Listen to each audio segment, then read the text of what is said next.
Good evening, Gamecocks. This week on Gamecock Game Day, we slide into some baseball and softball news. A new guest joins our show for Around the Horseshoe. But first, we have a full breakdown of roster changes on men's and women's basketball teams. All that and more coming up. Welcome to the season finale of Gamecock Game Day.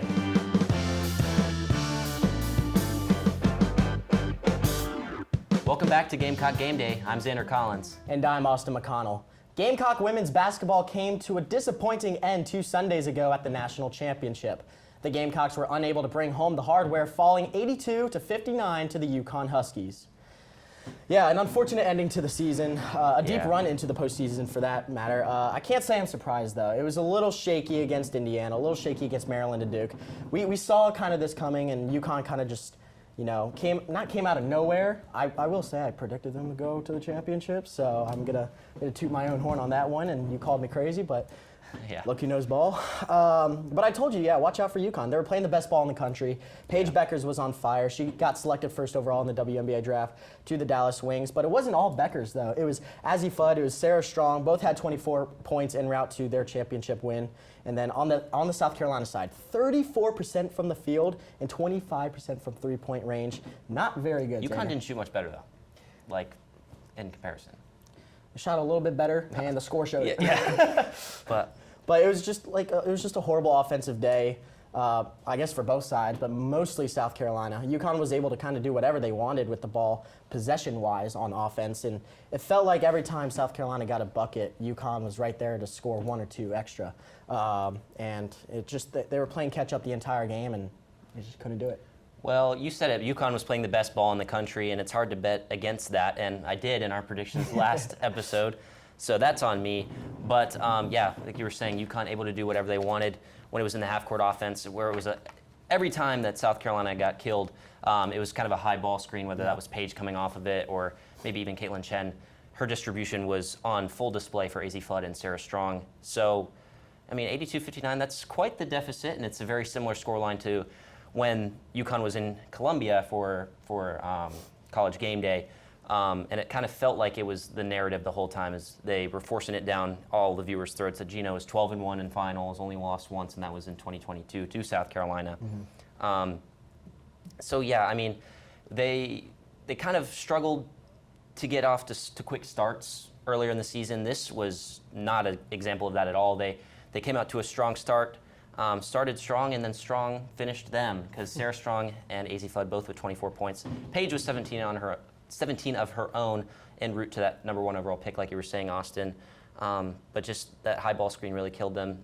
They got a lot better looks down low because even when it wasn't Paige coming off that screen, it was Azzy Fudd or Sarah Strong getting behind Chloe Kitts or Sanai Fagan, whoever was down low.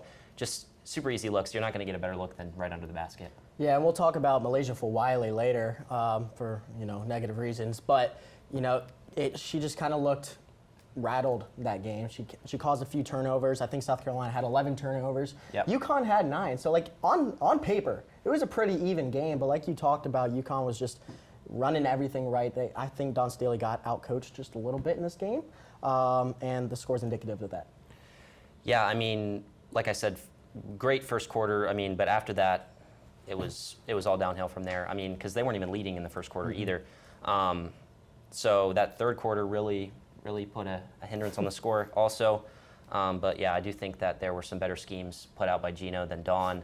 And Dawn said it best, they kicked their butts. Yeah, and it looked tight in the first half. They were down by 8 to 10 most of the time, but they were still kind of clawing their way back into it as much as they could. Yeah, they went on a few runs. They were kind of short-lived. And then just that late third quarter to early fourth quarter, that's when they really started to look defeated, and that's when UConn pounced the most. But yeah, well, with that season now over, the Gamecock basketball rosters are seeing quite a bit of change. 3 Gamecocks from the women's team were drafted to the WNBA on Monday. Tahina Paopao was first to have her name called in New York. The Atlanta Dream chose Paopao with the 6th pick of the second round, and not long after, Bree Hall was selected as the 8th pick of the second round to the Indiana Fever, where she will be reuniting with former Gamecock Aaliyah Boston. Sanai Fagan was selected directly after her with the 9th pick of the second round to the Los Angeles Sparks. And just yesterday, to no one's surprise, Colin Murray Boyles declared for the NBA draft. In an Instagram post, Murray Boyles thanked Gamecock Nation, stating, "South Carolina will always be home. I couldn't have gotten here without everyone who has been in my corner since day one. Want to start Murray Boyles? Yeah, we'll start with Murray Boyles. It's sucks to see him go, but I am not shocked at all. Not at all. Not at all. It's good for him. Yeah. He put the team on his back all season long, and we've talked about that in every single episode we've done covering the men's and women's team. But in ESPN's latest mock draft, they have him going at number 10 overall. 10, wow. Yeah, that's higher he's a top 10 pick. I agree with you. I'm not too sure if I'd go that high. I think he's going to be more in the 15-16 area. Yeah, I think just outside the lottery would be a good spot. Yeah, that's what I'm thinking too. Depends on draft order and who's drafting when, obviously. But I could see him going to like the Mavericks or the Spurs. They're projected to be in the 12 to 15 range. I think that's more likely where he's going to fall. However, I do like it at the 10 pick if the Trailblazers get that slot. That could work out well for him.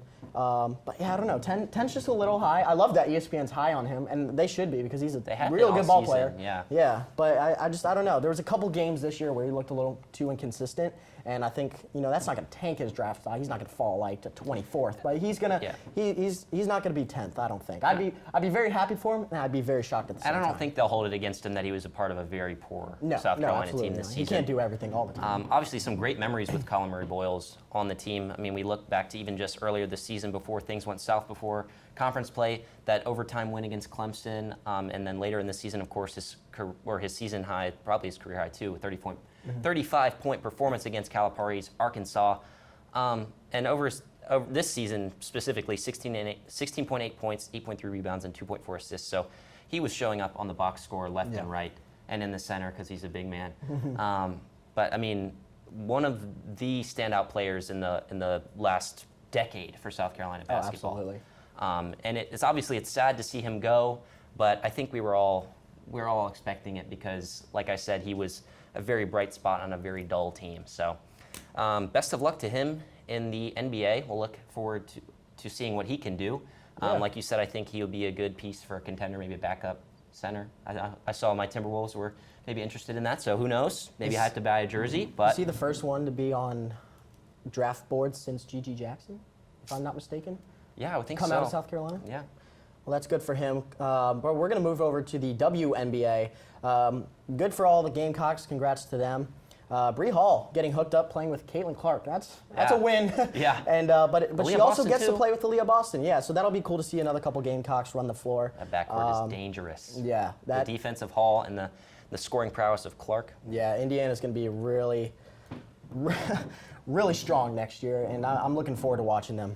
Yeah, I mean, first player coming off the board, Tina Paopao, I thought was too late in the draft, honestly. I was watching the draft at dinner, and every team that was popping up, it was like needs at the bottom, and it was like the aces popped up, and they were like, we need consistent shooting, we need creation off the screen, like that's Tina Paopao, like completely. And like I was seeing some of the guards that I had never even heard of before. In all honesty, some of the foreign players coming off the board before Paopao, and it's hard to overlook kind of the career that she's had, but I mean, that's what teams did. But also, I think it was really cool to see all the players that were drafted like in the same spot, to see them all go at a similar time in the broadcast. And obviously, Dawn Staley was there to support Sanaya Fagan, who was invited to be one of the players at the actual award ceremony. Of course, Tina Paopao was invited too. She opted to stay with her family, and that was really cool to see as well. Yeah, I love that. Yeah. But yeah, Sanaya Fagan kind of fell down the draft board, which was interesting, especially with, like I said, the career that these players have had, playing at such a high level for so long.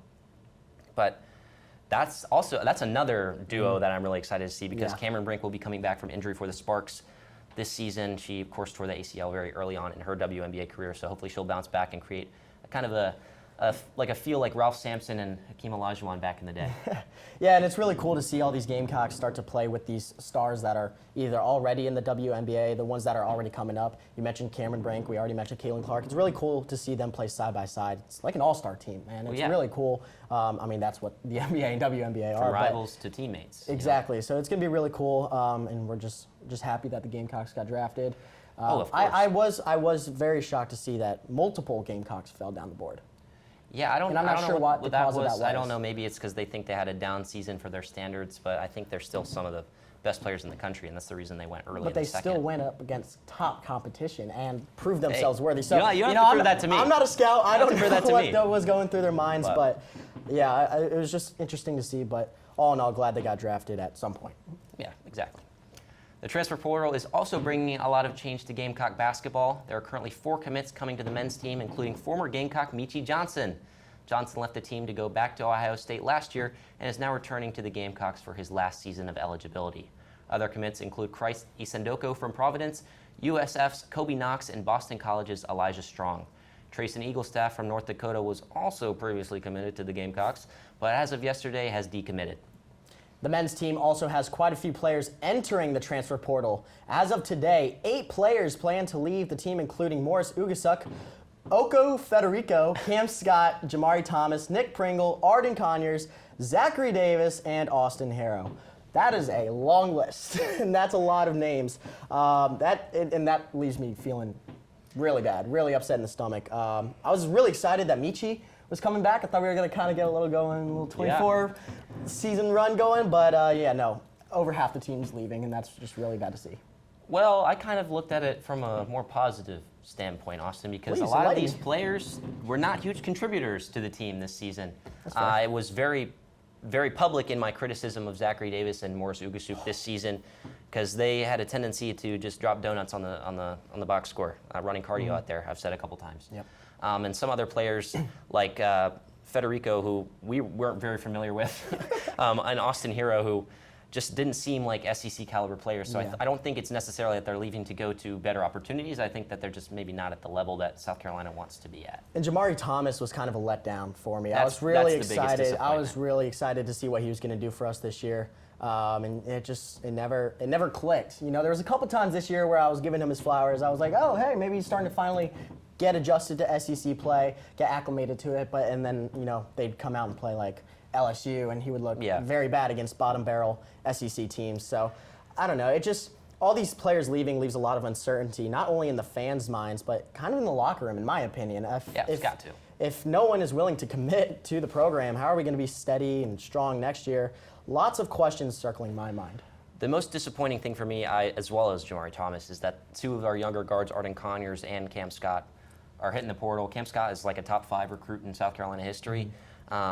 So, I mean, you saw with how poor the season has been, it was kind of a crazy idea to me that they didn't get more minutes. Yeah. So Lamont Paris, I guess, I mean, you didn't have to answer to me, but I feel like they should have gotten a couple more minutes, especially in those games that were blowouts.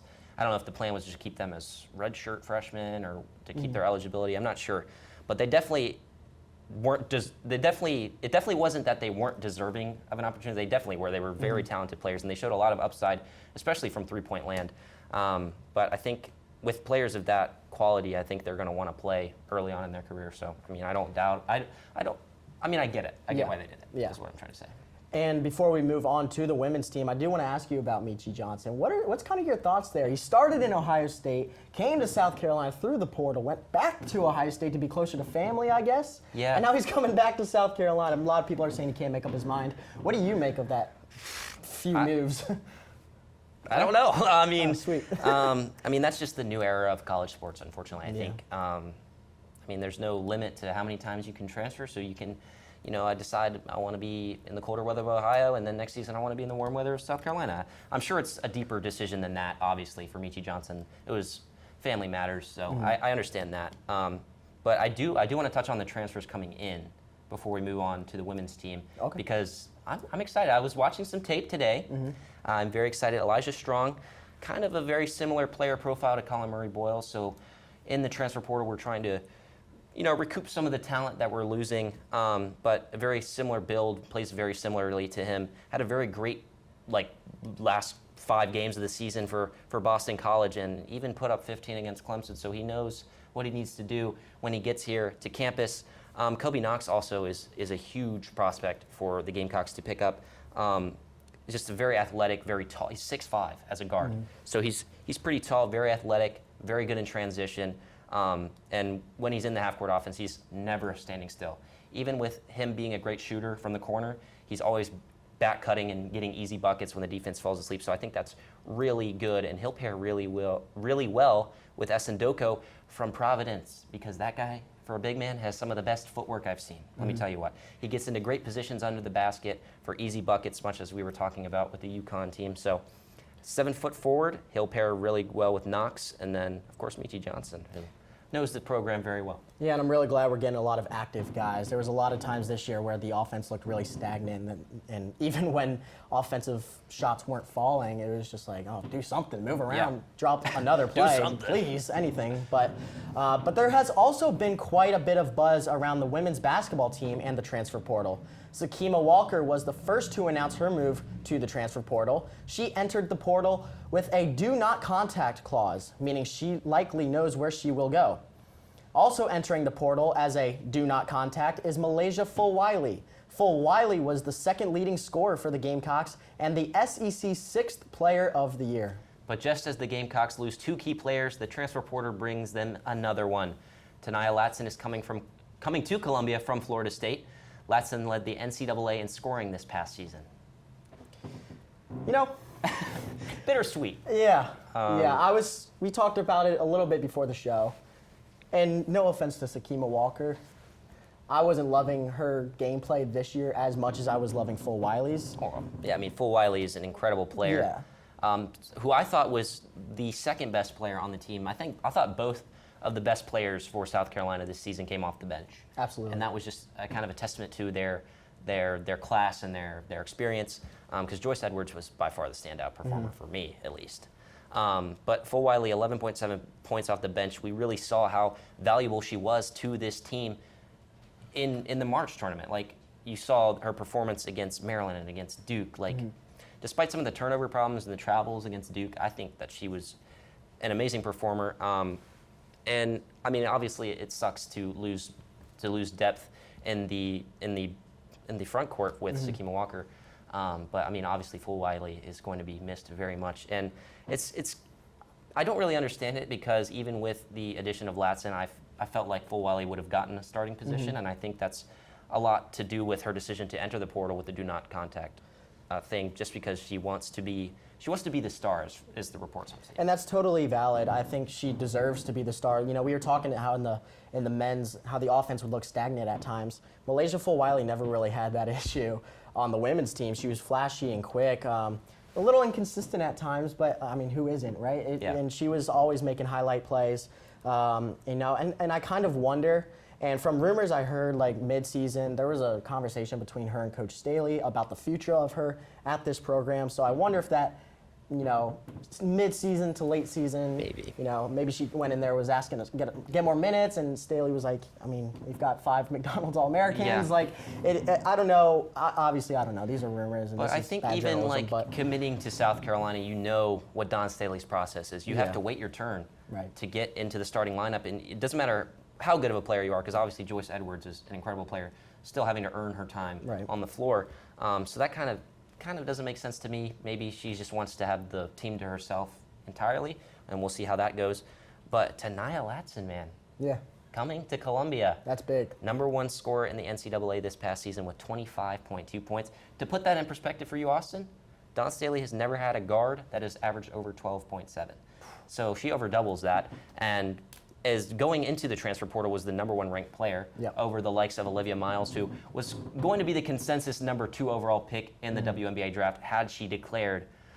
So obviously a very, very talented player. I got to watch some of her tape today, and will bring a lot of what Fulwiley is able to bring, but she's just an incredible scorer in all 3 phases of the game. And she committed quick, too. It was like a day or two after the portal, like I guess, opened, or as if you're allowed to get contacted. But yeah, that's a big pickup. You mentioned the 12.5 point average, but you know, we were talking, it was 25% from 3, 34.5, whatever, from the field. Like, this is a big pickup for the offense. This is going to help propel them next year. And I'm a lot more excited for the women coming in than the men's team. I know the men's team has a lot to figure out, but getting a big pickup like Latson is going to be massive. Well, when it happened, everybody on campus had it on their story, because that's how big of a pickup it is. I mean, #1 player in the transfer portal, when you're already a very established program looking to become that next dynasty after UConn, I mean, there's no better way than to replace the SEC 6th Woman of the Year with probably one of the best players in the NCAA in general last season. Absolutely. Coming up after the break, an all-new guest will join us on the stage for Around the Horseshoe.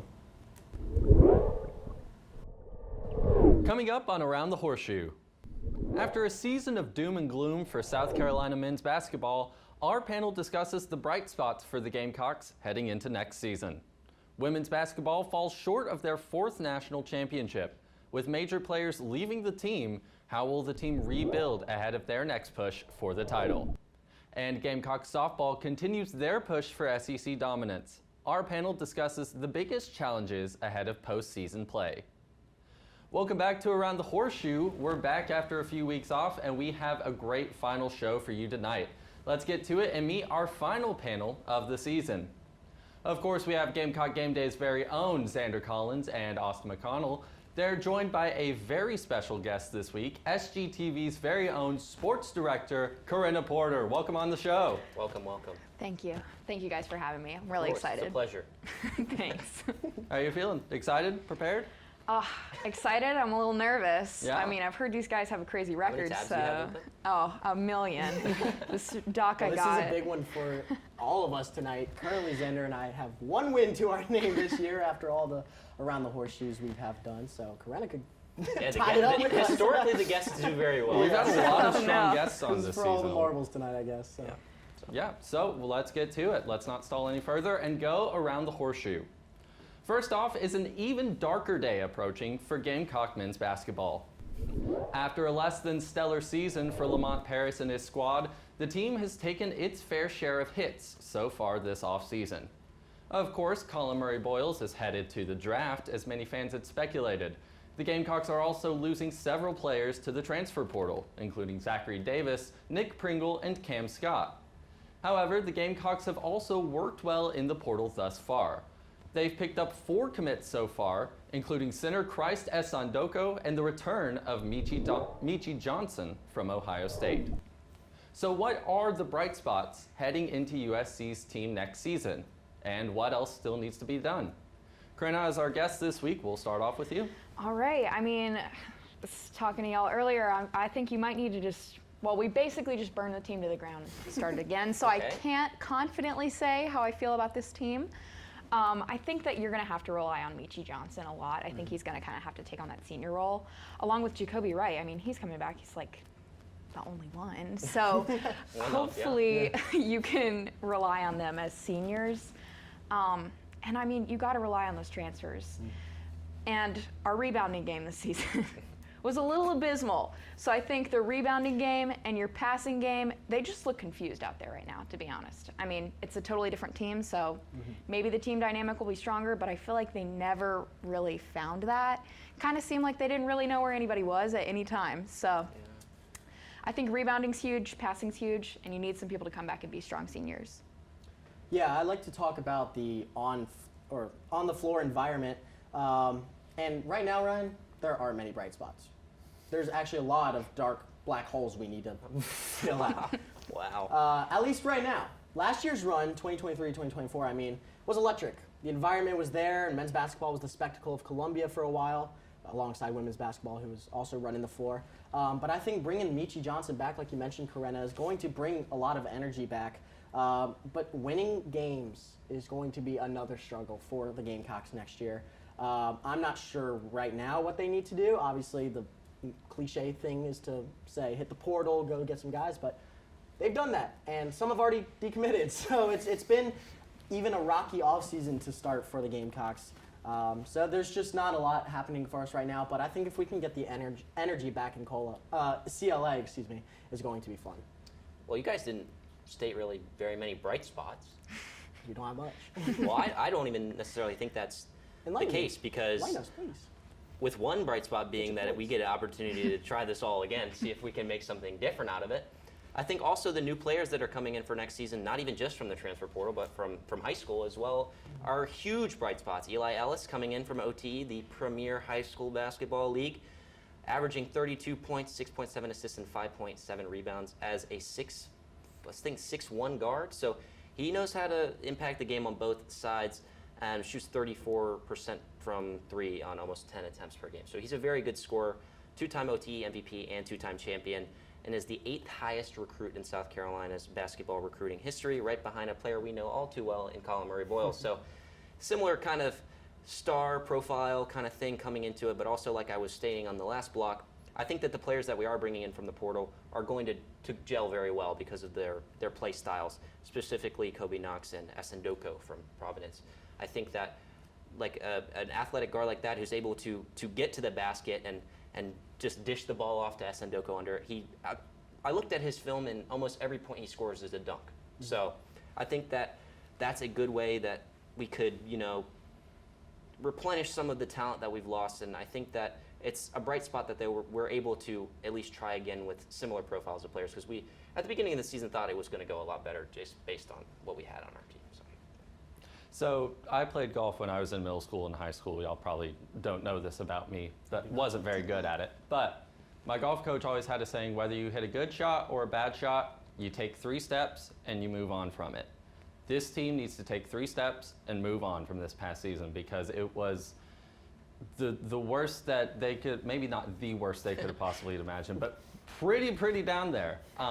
So I think it's definitely helpful to bring in some new talent to try and bring the life and the environment that we had 2 seasons ago back into this area, back into this team, and back into CLA, as you guys had mentioned. So Zander, I'm awarding you 2 points for this because you mentioned the bright spots, and I forgot to even put in my opening script the talent that we're getting in Eli Ellis is going to be such a huge contribution to this team moving forward. Having that young talent that Lamont Paris will be able to develop, and he'll be able to train under people like Michi Johnson coming back, and him being a huge senior leader on this team. And Karenna, you'll get 1 point for that, mentioning Michi and Jacoby Wright coming back as seniors and being that leadership, taking on that leadership role for the team. So Zander off to an early lead with 2, Karenna gets 1, and we will move on to our next topic.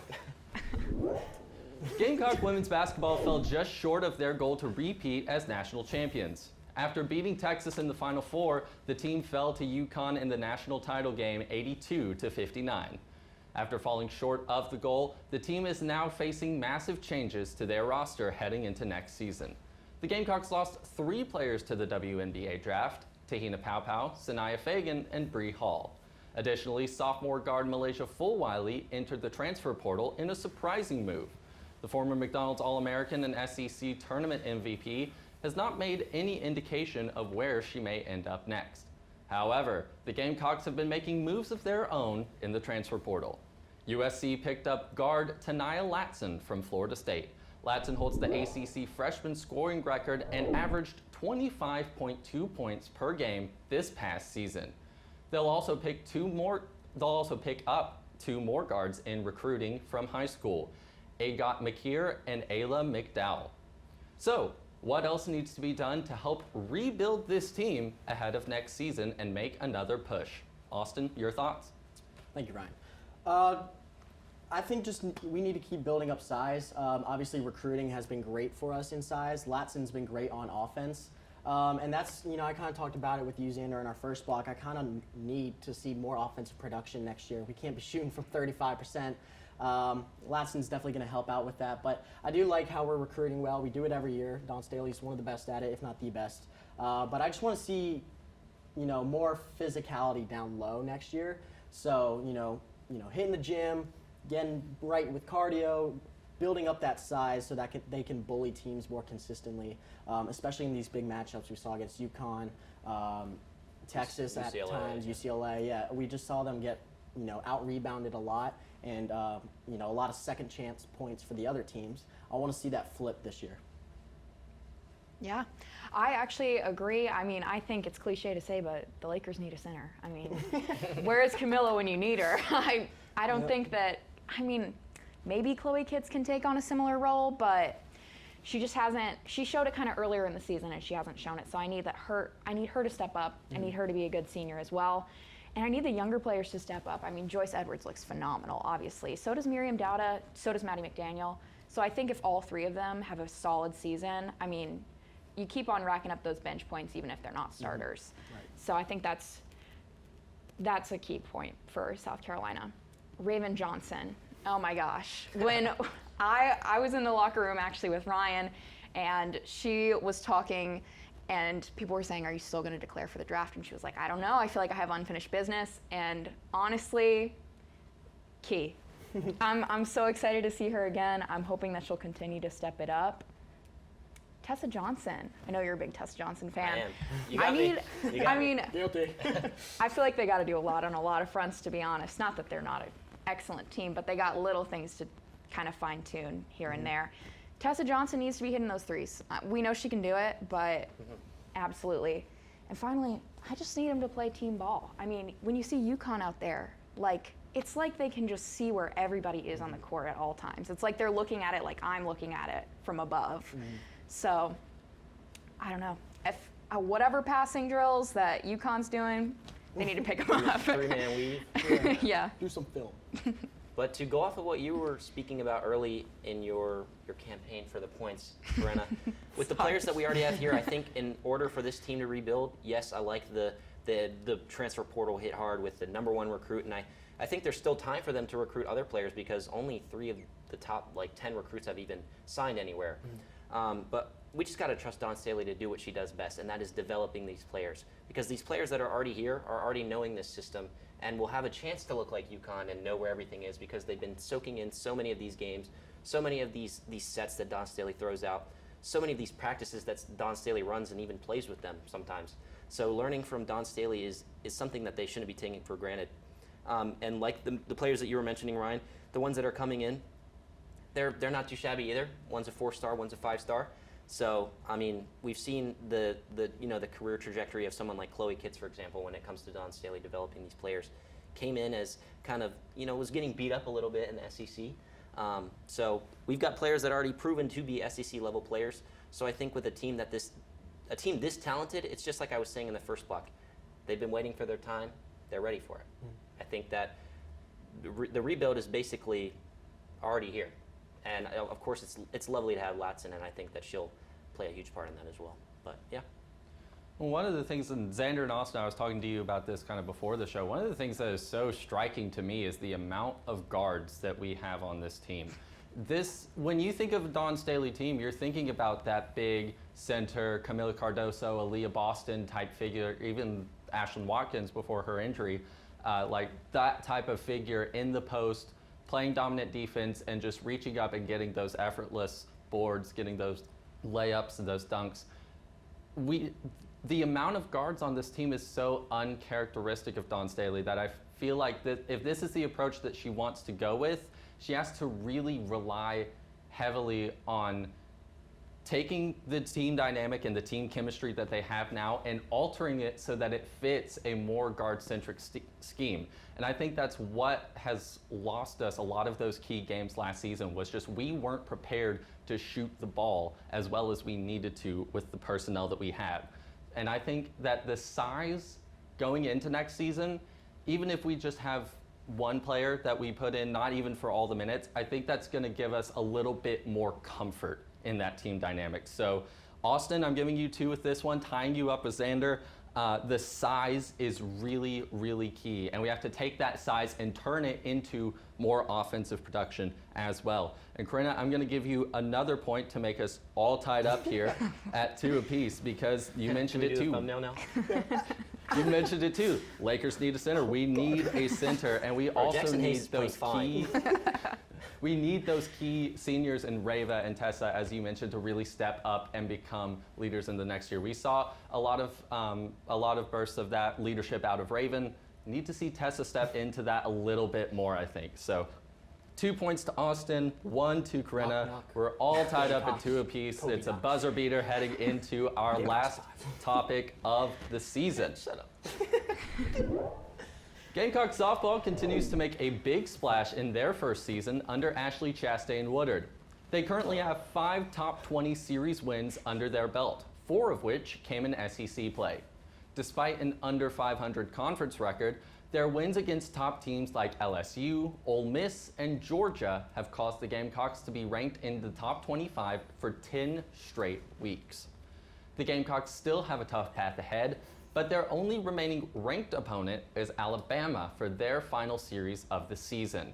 However, it still remains to be seen how deep of a run this team can make during the postseason. So, What are the biggest challenges ahead for USC softball, and how far can they go in the SEC and nationally? We'll start with Zander. Ryan, I think you know exactly how I feel about this team. Yeah. But proven playoff team, I think by this point in the season, they've got 5 ranked series wins. They're in pole position to host the regions. I mean, they've been proving it all season. And 3 of those ranked conference wins being in the SEC, the premier softball conference, as we say every week, that's got to mean something as well. And I think their biggest challenge won't be the inexperience, because this team has come together so quickly and put together performances. Sam Gress and Neely Lamb as your 2 pitchers that predominantly play the most. I think that's probably one of the best duos in the SEC when it comes to pitching. Because if one of them can't finish the game, the other one for sure will. And I have this in my notes. How many times do I have to say it? Why not this team? I think that the biggest problem or their biggest challenge, I think, when it comes to postseason play will just be the other teams. I think that they've got they've got their culture. Chastain Woodard has got her plan, and I've said multiple times on this show that I trust her and her experience in many facets of the game, whether that's pitching coach or head coach. And we've seen with some of the best teams in the country, like Oklahoma, they can compete with that team. So I think that, you know, the biggest challenge for them is just going to be those games later in the postseason. Well, I mean, I think the biggest issue for them right now is pitching. Obviously, they have a fantastic pitching lineup, but they can give up some runs. Like, let's be real. So I think that that's their main thing, and they got to stop leaving runners on base. I mean, other than that, I'll leave it to Chastain Woodard, because I'm not a big softball girl. But honestly, if you get the pitching down, and I know they can, but if you're up against like Oklahoma, like you said, sometimes it's the other teams. Like, Yeah, and they're competing though. yeah. All right. Oh, Lord. Zander, I'm going to disagree with you. Why? Mainly because I need the points to beat you this year. But SEC play is still very competitive, right? We understand that obviously the only ones that can beat them are the other teams. But I've said it for a while now, and I'm going to say it again.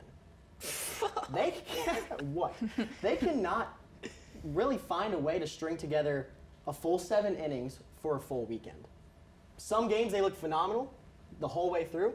Sometimes they take 3 or 4 innings to get going, and that's usually when they're down 4-2, 3-0, and they try and make a little comeback there in the final half of the game, and they're unable to.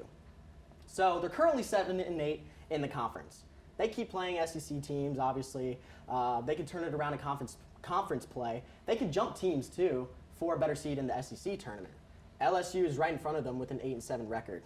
Tennessee, Florida, Mississippi State, they're all tied right ahead of them at a 9-6 record. So it's not going to take a lot for them to jump them. I think if they win most of their series throughout the rest of the season, they're going to be right up there with the big guns in the SEC. There's time for them to advance their seeding. Obviously, that Alabama series is going to be awesome to watch. And I've mentioned it before. If they can find a way to play a full 7 innings consistently, not only are they going to not beat themselves anymore, but they're going to make it a lot harder for those other teams to beat them. I raised you this question though, Austin. All these games that they're losing, they're not losing by very much. They're not. Now imagine if they played a full 7 innings. They played 9 against Clemson. Yeah. That was a heartbreaker. That was unfortunate, but that's a one-off. You know? Yeah. So, but like think about it. Like against Georgia, I watched a few of those games on our lovely SGTV broadcast. But like it was just, you know, there was so many opportunities. Like Karenna said, leaving runners on base, having issues in the circle. Joy Hurd, I love watching her pitch, but sometimes she gets a little wild. Same with Sam Gress. As great as she's been, she can get a little wild at times. So, you know, there's always room for improvement, no matter how good you think they're doing. And that wasn't a dig at you. I'm just kind of saying in general. Yeah, I got you. There's still some respect here. Yeah, of course. A little But bit. I think if they can consistently play a full 7 innings, I think they have a really deep postseason run ahead of them. Well said. Well, a lot of very passionate debate heading into these final points of the last season. Here's something. This team has been so uncharacteristic for what Gamecock softball has been the last several years under Coach Beverly Smith, that now this new step that this program is taking under Chastain Woodard is huge for the sport, not just here but across the nation, and showing just how stacked this conference is as a whole. And this team has contributed a lot to that. But Austin, I agree with you that it's so many flashes and just little Hit me, Ryan, hit me. bits, little bits of talent coming in, just one inning at a time or 2 or 3 innings at a time. We can't string together a whole game. And even if we can string together a whole game, there's, an inning or 2 will let our guard down and let the other team fight back. That is exactly what happened with Clemson in the midweek. We had a 1-0 start, controlled the momentum throughout the first, several innings, and then we let Clemson tie it up near the end, and then, it gets to 9 innings, they hit a run and they get the walk-off. We show so much talent and then lack of it that it's just it's so back and forth with this team. So, not stalling any further and getting to the points. Karenna, I'm awarding you 1 point for this segment because it's talking about, the SEC is a very, very competitive conference. The biggest issue that we have is just The mic drop. I don't necessarily agree as much with the pitching, but leaving runner on base has been a huge issue with us this season. Actually crazy. And of course, with the 2 points, Mr. Austin McConnell taking home the win for the last segment of the season. Congratulations, Austin. Thank you, Ryan. Thank you very much. That means a lot to me. Other than tonight, it has not been great, but I'll take the 2 points. And Karenna, thank you for joining us on the show. Anytime. Thank you for joining us for the finale. Of course. And yeah, good job. It's been a fun been a good semester. season. It's been great. It's been great. Yeah. Absolutely. Well, thank you guys so much for having me on the show this season. It's been a pleasure being on and breaking up the 2 segments and watching y'all duke it out. Y'all got a very impressive array of knowledge, even though I might not agree with y'all every single week. Oh, I know. I don't think I got a single point for any of the softball questions this season. I think I must have given you 1. We'll check the tape. We'll check the tape. We'll check the VAR. We'll look at it. So thank you guys so much for an incredible season of having me on. Thank you guys so much for tuning in, and we'll have more Gamecock Game Day coming at you right after this. Welcome back. With basketball coming to an end, baseball and softball are well underway. Gamecock Baseball is 21-17 on the season under new head coach Paul Manieri. They have struggled in conference play with only 2 SEC wins so far. Their latest conference loss came this weekend when they were swept by Texas A&M. As we mentioned in Around the Horseshoe, Gamecock softball has been seeing quite a lot of success this season. They are 32-11 overall and 7-8 in conference play. Despite their success so far, they fell 2-1 in a series against Arkansas this past weekend. They also dropped their midweek game against Clemson just yesterday. And I know I said it on Around the Horseshoe, but that was tough. In 9 innings, extra innings, Clemson wanted revenge for that one. I mean, they came in here a few weeks ago, and we whooped up on them pretty good. The Gamecocks did. It was 6-0. I was on the call for that one. That was fun to call because they just beat the crap out of them. So, but Clemson came ready to play last night. And yeah, it's always tough to play on the road. Played at Clemson, played at Arkansas this weekend, who was ranked number 12. And I said it again in Around the Horseshoe. They lost 2-1. There was a couple instances where I was following along in that game and they just looked a little rough. Karenna mentioned it, leaving runners on base. It's just those things they need to clean up just a little bit. I mentioned Joy Hurd. She's been great in the circle, and pitching has been pretty good. It's definitely getting better as the season goes on, I think. I think I'm a little bit more concerned about the offense.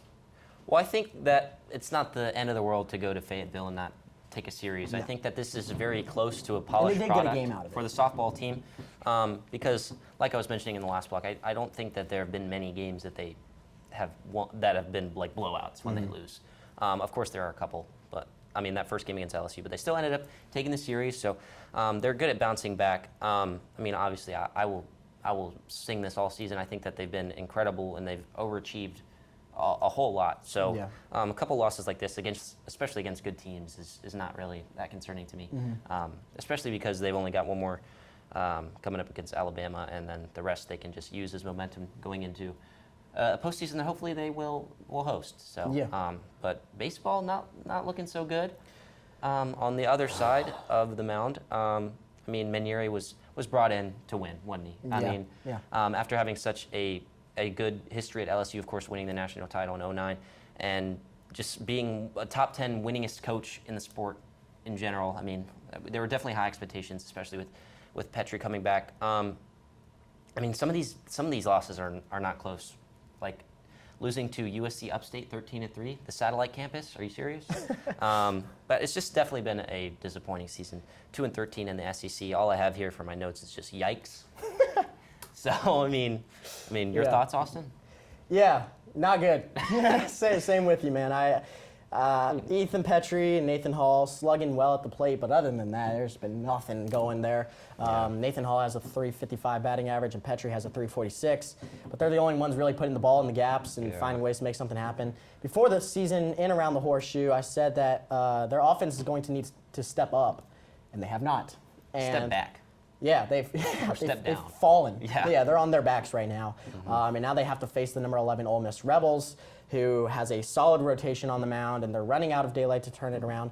2-13 is not good at all. And I expected more out of Mississippi State. They're not having a good year either. Nope. And we lost that series 2-1. It looked pretty bad in that one too. So it's just, I don't know. I'm not the baseball guru like a bunch of other people are. I grew up playing it. You played, right? Yeah. T-ball or? This is going to sound hypocritical. I was not a good batter. I was more of a shortstop. But yeah, no, it's just really hard to watch.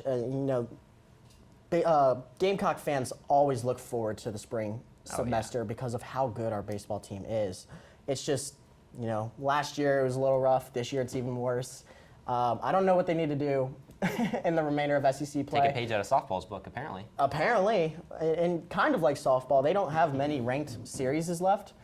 They have Ole Miss on the docket this weekend, but other than that, it's pretty, steady going from there when it comes to rankings. Obviously, that changes every week, and there's obviously like a month and a half left of the season. But it's gonna be interesting to see how they wrap it up. I don't see them making the postseason unless they not looking likely. Drastically turn something around. But yeah, they just got to do more at the plate. Yeah, I mean, disappointing season for baseball, amazing season for softball so far. But that's going to wrap up our show for tonight and for this season. So thank you guys for tuning in to Gamecock Game Day. Be sure to follow us on Instagram, X, and YouTube at SGTV at USC. To keep up with all of our content, be sure to also visit us online at SGTV at USC.com. I'm Austin McConnell. And for one last time, I'm Zander Collins. From all of us here at SGTV, have a great night, Carolina. Forever to you.